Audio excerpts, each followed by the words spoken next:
వాడండి, మా బండ్లు లిక్విడ్ వాడండి, మా బట్టల సబ్బు వాడండి అని చెప్పేసి రకరకాల యాడ్లు. అవునా? మనం పొద్దున్నే సవే చూస్తాం కాబట్టి మనకు అవే అర్థమవుతాయి. పోనీ యాడ్లు తీసుకునే వాళ్ళు ఎంత ఇన్కమ్ తీసుకుంటారు అంటే కోట్లు. ఒక్కసారి ఆలోచన చేయండి, కస్టమర్కి ఏమన్నా బెనిఫిట్ ఉంటుందా అంటే కస్టమర్కి ఎటువంటి బెనిఫిట్ ఇక్కడ ఉన్నట్లా. 100 రూపాయలు పెట్టి కస్టమర్ కొంటే 40 రూపాయలు కంపెనీ మ్యానుఫ్యాక్చరింగ్ కాస్ట్ తీసుకుంటే మిగిలిన 60 రూపాయలు ఎవరెవరి చేతులు మారుతున్నాయి, ఎక్కడికి వెళ్తుంది ఒక్కసారి ఆలోచన చేయండి. సూపర్ స్టాకిస్ట్ ఆయన స్టాక్ మెయింటైన్ చేసుకుంటాడు, ఆయన 10 రూపాయలు తీసుకొని డిస్ట్రిబ్యూటర్ కి సప్లై చేస్తాడు. డిస్ట్రిబ్యూటర్ ఒక 10 రూపాయల లాభం తీసుకొని డీలర్ కి సప్లై చేస్తాడు. డీలర్ 10 రూపాయల లాభం తీసుకొని హోల్సేలర్ కి వేస్తాడు. హోల్సేలర్ 10 రూపాయల లాభం తీసుకొని మన పక్కింటి షాప్ లోకి ఇస్తాడు. మన పక్కింటి షాప్ అయిన లాభానికి ఇస్తాడా, అదే రేటుకి ఇస్తాడంటే తను ఒక 10 రూపాయల లాభం తీసుకొని మనకి ఇస్తాడు. సో ఇక్కడ ఎన్ని రకాల చేతులు మారుతుందో చూడండి.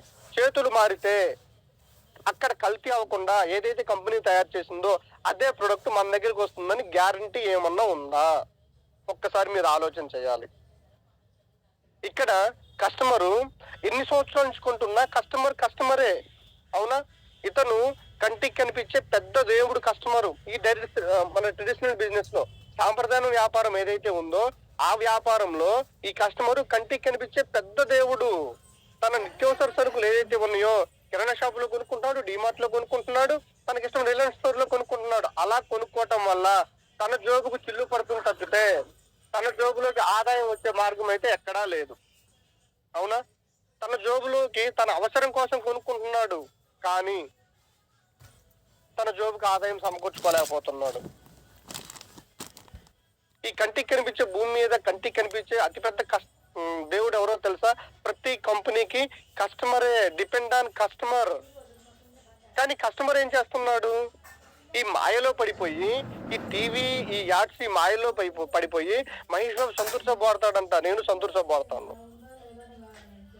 నయనతార లక్ష సబ్బు వాడుతున్నాడు, నేను లక్ష సబ్బు వాడతాను అని చెప్పేసి ఆ మాయలో పడిపోయి అవే యూజ్ చేస్తున్నాడు. అలా యూజ్ చేయటం వల్ల తన ఆరోగ్యాన్ని పాడు చేసుకుంటున్నాడు. దాంతో పాటుగా తను ఏదైతే ఇన్కమ్ ఉందో ఆ ఇన్కమ్ లో సగం భాగం వాటికే పే చేయాల్సి వస్తుంది. దానివల్ల ఏమవుతుంది? తన జోబుకు చిల్లు పడుతుంది.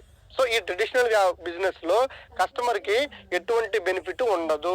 ప్రొడక్ట్ వాడుకోవటం తప్పితే ఇక్కడ ప్రొడక్ట్ వాడుకోగా ఎటువంటి ఆదాయం కస్టమర్ కి రాదు. ఇది క్లియర్. అవునా? ఇక్కడ అతను డిస్ట్రిబ్యూటర్ అవ్వాలంటే ఛాన్సే లేదు. ఇక మళ్ళీ డిస్ట్రిబ్యూటర్ అవడానికి ఛాన్స్ లేదు. ఎలా అంటే కొంత డబ్బులు పే చేసి డబ్బులు కట్టి అప్పుడు డిస్ట్రిబ్యూటర్ అవడానికి అవకాశం ఉంటుంది. అవునా? అక్కడ కస్టమర్ కి ఎటువంటి బెనిఫిట్ ఉండదు. ప్రొడక్ట్ వాడుకోవటం అంతే.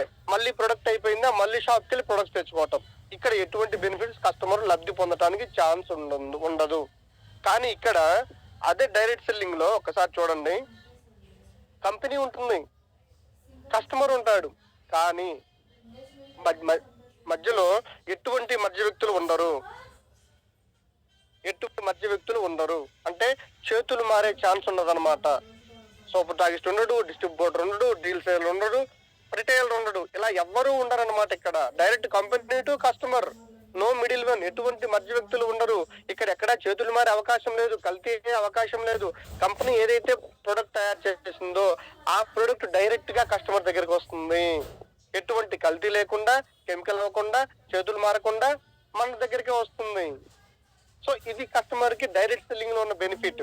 అక్కడ ఒక వస్తువు 40 రూపాయలు కంపెనీ తయారు చేస్తే మనం 100 రూపాయలు పెట్టి ఇక్కడ డైరెక్ట్ సెల్లింగ్ లో యాజ్ ఎ డిస్ట్రిబ్యూటర్ గా ఇతను కొనుక్కుంటే మిగిలిన 60 రూపాయలు డైరెక్ట్ గా కొనుక్కున్నందుకు ఇతనికి బెనిఫిట్స్ ఉంటాయి డైరెక్ట్ సెల్లింగ్ లో.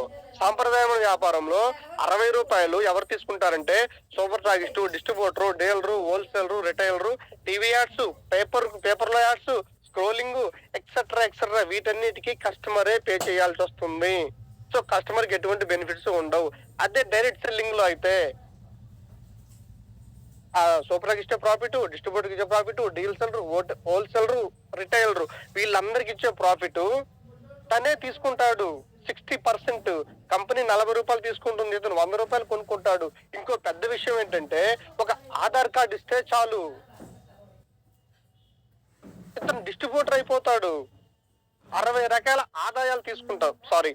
60% ఇన్కమ్ తీసుకుంటాడు. ఇక్కడ 60% సేవ్ చేసుకుంటాడు. తన ఏదైతే పెట్టే ఖర్చు ఉందో అది డైరెక్ట్ సెల్లింగ్ కి ట్రెడిషనల్ బిజినెస్ కి డిఫరెన్సెస్. సాంప్రదాయమైన వ్యాపారం, ఇది డైరెక్ట్ సెల్లింగ్ బిజినెస్. అక్కడ 60% వేరే వాళ్ళ చేతుల్లోకి వెళ్ళిపోతుంది.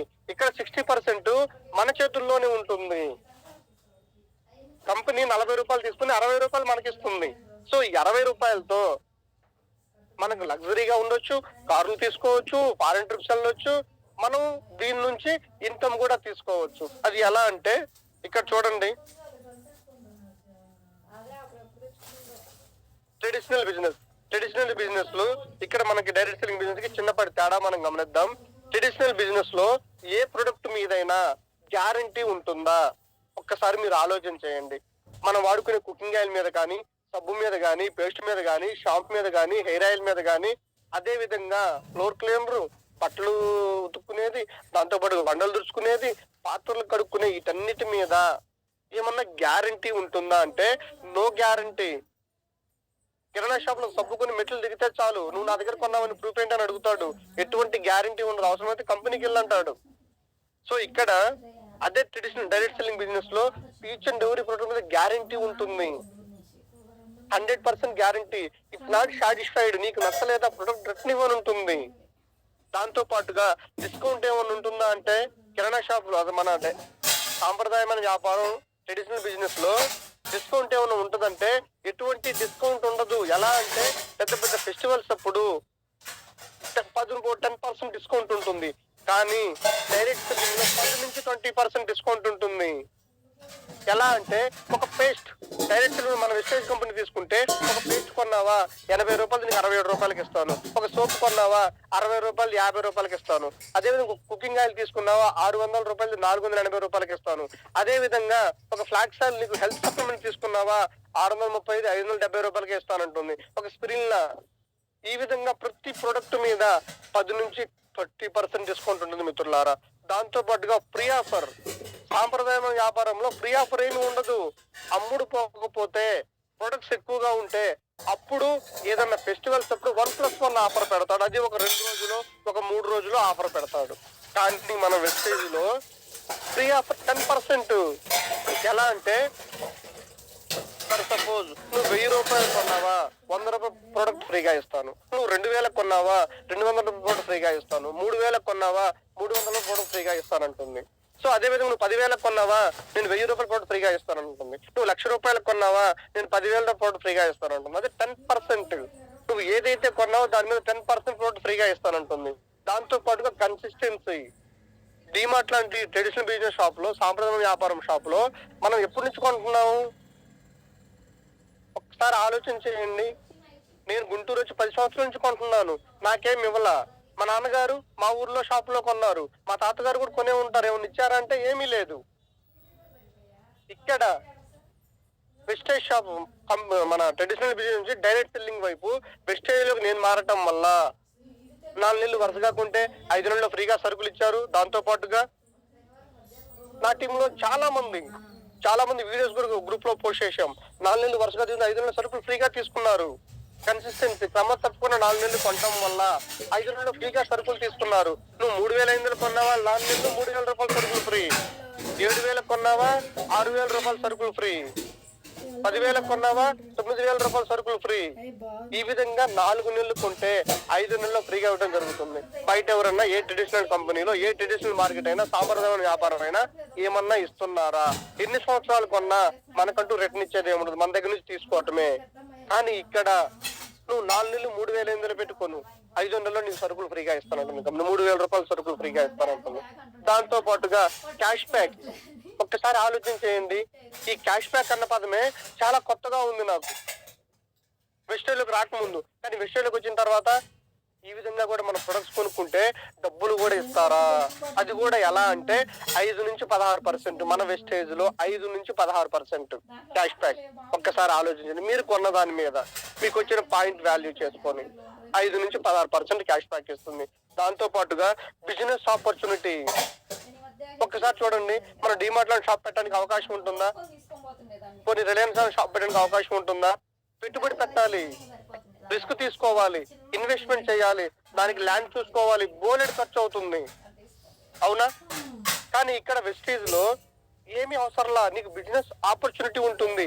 ఎలా అంటే ఒక ఆధార్ కార్డు ఇస్తే చాలు, నా 450 ఎకరాల ప్రోడక్ట్కి నువ్వే డిస్ట్రిబ్యూటర్వి, నువ్వే బ్రాండ్ అంబాసిడర్వి, నువ్వు నీకు నచ్చితే నువ్వు వాడి చూడు, నీకు నచ్చితే బిజినెస్ స్టార్ట్ చేయి. అలా బిజినెస్ స్టార్ట్ చేయటం వల్ల నీకు కార్ ఫండ్ ఇస్తాను, ట్రావెల్ ఫండ్ ఇస్తాను, హౌస్ ఫండ్ ఇస్తాను. దాంతో పాటుగా ఇంకోటి 3 తరాల ఆదాయం కూడా ఇస్తానంటుంది కంపెనీ. ఒక్కసారి మీరు ఆలోచన చేయండి. ఏం వెంకటరెడ్డి గారు, మీ షాప్ లో కొనుక్కుంటే company car fund, travel fund, house fund తో పాటుగా ఫారెన్కి తీసుకెళ్లడమే కాకుండా, కారులో తిప్పటమే కాకుండా, ఇల్లు కట్టుకొని డబ్బులు ఇవ్వటమే కాకుండా 3 తరాల ఆదాయం కూడా ఇస్తుంది అంటే అవును, ఇస్తుందనే చెప్పాలి. ఎలా అంటే మన పెండ పనికుమార్ గారు, ఆయన ఇన్కమ్ ఎంత చనిపోయినప్పుడు 2,62,000 రూపాయలు. ఆయన ప్రెసెంట్ ఇన్కమ్ ఎంత 3,56,000 రూపాయలు. అవునా? సుదర్శన్ మహంతి కార్ యాక్సిడెంట్ లో చనిపోయారు. ఆయన ఇన్కమ్ ఎంత చనిపోయినప్పుడు 10,50,000 రూపాయలు. ప్రెసెంట్ సార్ ఇన్కమ్ ఎంత 13 లక్షలు. 2 నెలల్లో ఒకసారి ఆలోచించండి, ఇది కాదా 3 జనరేషన్ ఇన్కమ్? మిత్రులారా, రీసెంట్ వీక్లీ మీటింగ్ పెట్టడానికి వెళ్ళినప్పుడు కరోనాకు ముందు చనిపోయి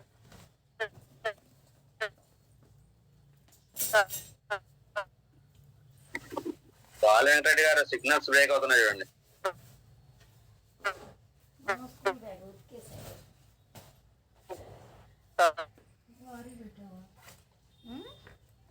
బాలవెంకటరెడ్డి గారు గుడ్ మార్నింగ్. మీరు జాగ్రత్తగా ఆలోచన చేయాలి. లోనే షాజహాన్ గారు అని చెప్పేసి సార్ ఆలోచన చేయండి. సార్ ఇప్పుడు ఓకేనా? సార్ ఇప్పుడు ఓకేనా? సార్ లైట్ గా ఓకే. సార్ ఇప్పుడు ఓకేనా? Okay sir, okay sir, okay sir. Leaders ఒకసారి చూడండి.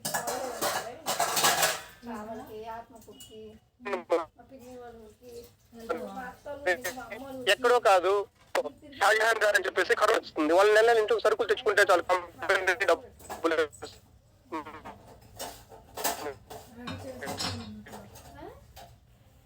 ప్రాబ్లం ఓకే అవ్వలేదండి. రీసెంట్ గా వాళ్ళతో మాట్లాడటం ద్వారా ఒక్కసారి ఆలోచించి, సిగ్నల్స్ అయితే ఫుల్ గా ఉంది సార్. రావట్లేదు సార్ ఇప్పుడు సరే చూడండి, ఇప్పుడు మీరు మాట్లాడినప్పుడు వస్తుంది, తర్వాత బ్రేక్ అవుతుంది. ఇప్పుడు ఓకేనా sir? Okay okay okay, thank you sir. Sorry for the disturbance. Leaders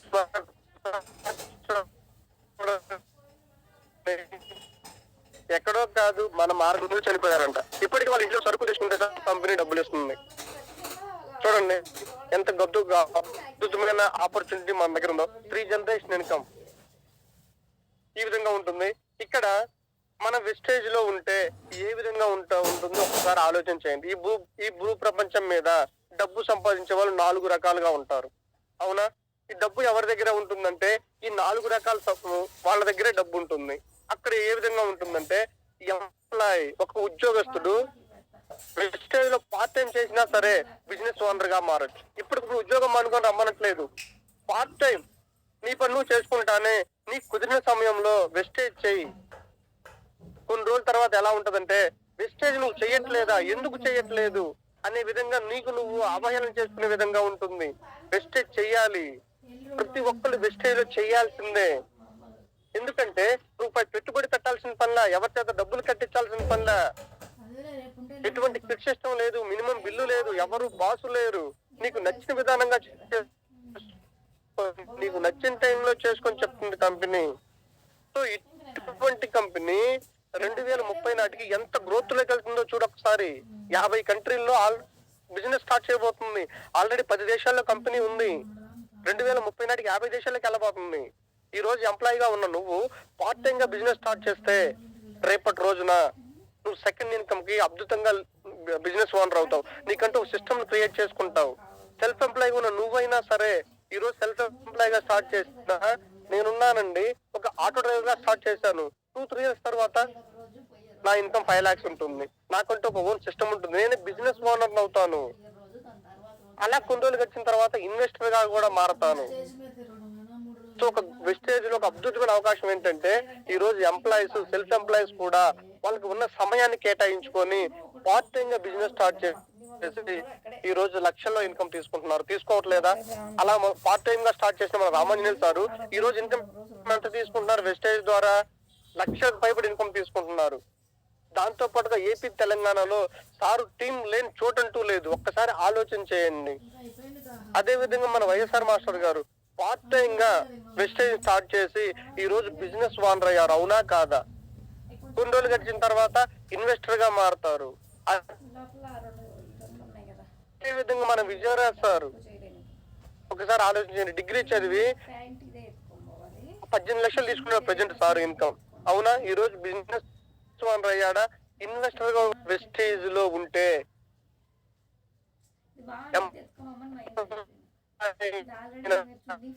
సరే, సెల్ఫ్ ఎంప్లాయ్ అయినా సరే చేసి మీరు సెకండ్ ఇన్కమ్ ఎంచుకోండి. ఉద్యోగం శాశ్వతం కాదు. అవునా? నీ కాడికి మంచిగా చేయగల ఉద్యోగం వస్తే నువ్వు ఒక సెల్ఫ్ ఎంప్లాయ్ గా ఒక రెస్టారెంట్ పెట్టావు, మంచి క్వాలిటీ ఇస్తున్నావు, నీ ఇంకా క్వాలిటీ ఇవ్వగలిగి తక్కువ ప్రైస్ కి ఇస్తే జనం అక్కడికి వెళ్ళిపోతారు. తర్వాత నీ బిజినెస్ పరిస్థితి ఏంటి? అదే నువ్వు వెస్టేజ్ టేకప్ చేయి, పార్ట్ టైం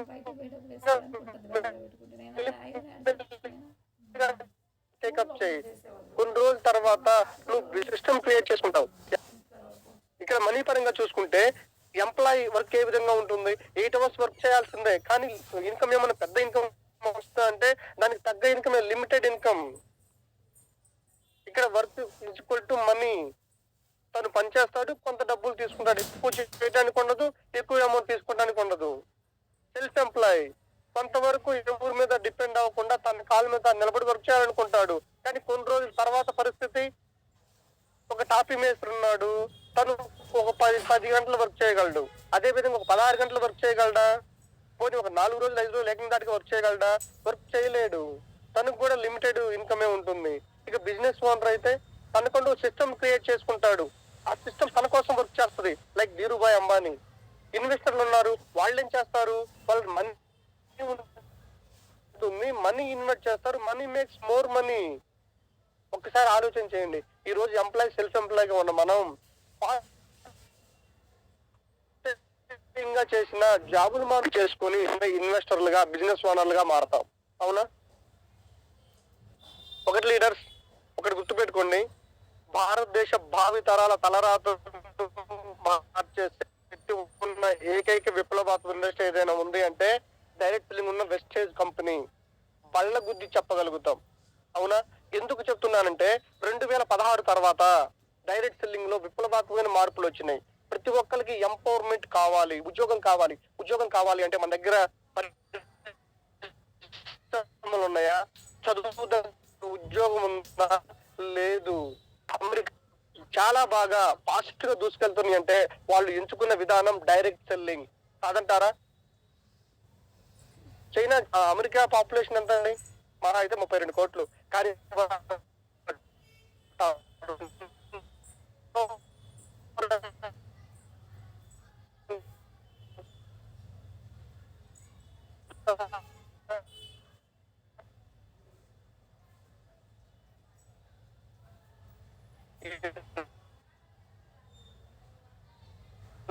రెడ్డి గారు 12,250 కోట్లు, 2 కోట్ల జనాభా. కానీ వాటర్ అంతా 2 కోట్లు. కానీ మన డైరెక్షన్ టర్నోవర్ అంతా 7,000 ముందు. చాలా సార్ వాయిస్ వినిపిస్తుందా? వాయిస్ చాలా బ్రేక్ అవుతుంది. చాలా బ్రేక్ అవుతుంది, ఏం అర్థం అవ్వట్లేదు. ఇప్పుడు సార్? ఇప్పుడు ఓకే. సరే, క్లోజ్ చేయండి. Okay sir, sorry sir. చూడండి మిత్రులారు, ఒకసారి ఆలోచన చేయండి. బాగా డిస్టర్బెన్స్ ఉంది. ఒకసారి దేశపు భావితరా సార్ అసలు సార్ రావట్లేదా? ఇప్పుడు సౌండ్ వచ్చింది, ఇందాక చాలా బ్రేక్ అయింది. కన్క్లూజన్ ఇచ్చేసేయండి. Okay leaders, thank you very much. ఒక్కడికి మాత్రం గుర్తుపెట్టుకోండి, భావితరాల తలరాతను మార్చే ఇండస్ట్రీ ఉంది అంటే అది ఓన్లీ డైరెక్ట్ సెల్లింగ్. అందులో ఉన్న వెస్టేజ్ కంపెనీతోనే సాధ్యమైంది. ఒక సాధారణమైన వ్యక్తి అసాధారణ సంప్రదాయం చేసుకునే అన్ని విధాల అనుకూలమైన మార్గం నెట్వర్క్ మార్కెటింగ్. అది మన వెస్టేజ్ కంపెనీతో సాధ్యమైంది. సరిగా లేకపోవడం వల్ల పెద్దలందరూ పెద్ద మనసులో క్షమించాలని చెప్పేసి కోరుకుంటూ థ్యాంక్ యూ వెరీ మచ్ నాకు అవకాశం ఇచ్చినందుకు. Over to Ramanjaneyulu sir. Okay Bala Venkata Reddy గారు, first of all congratulations. Information అయితే బాగుంది, కానీ కొద్దిగా సిగ్నల్ ఇష్యూ వల్ల కొద్దిగా చాలా మందికి కొద్దిగా డిస్టర్బ్ అనిపించింటది. Once again sorry for the leaders. ఇటువంటి డిస్టర్బెన్స్ కూడా లేకుండా మనం ఇంకా జాగ్రత్తగా ఫ్యూచర్ లో మనం ప్లాన్ చేసుకున్నాం. కానీ ఈరోజు బాల వెంకటరెడ్డి గారు చెప్పిన విధంగా ప్రతి ఒక్కరు అర్థం చేసుకోండి.